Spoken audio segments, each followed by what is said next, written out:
How to change a language Monopoly Go mobile.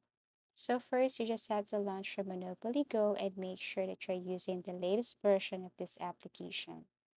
Now, in order to change language in Monopoly Go, all you have to do is simply tap these three lines at the top right corner. And then there you have to scroll down and look for settings that is below Join Us. Now, as you can see, we have here settings, sounds, music, and you see here language. All you have to do is to tap language and select that specific language that you want to use. So as you can see, language here is kind of limited. So I really hope that if you want to change your language, you can find that language here.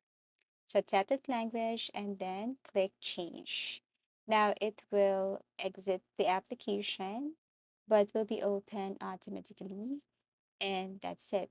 Now, once you open your Monopoly Go, you will see here that the language has been changed.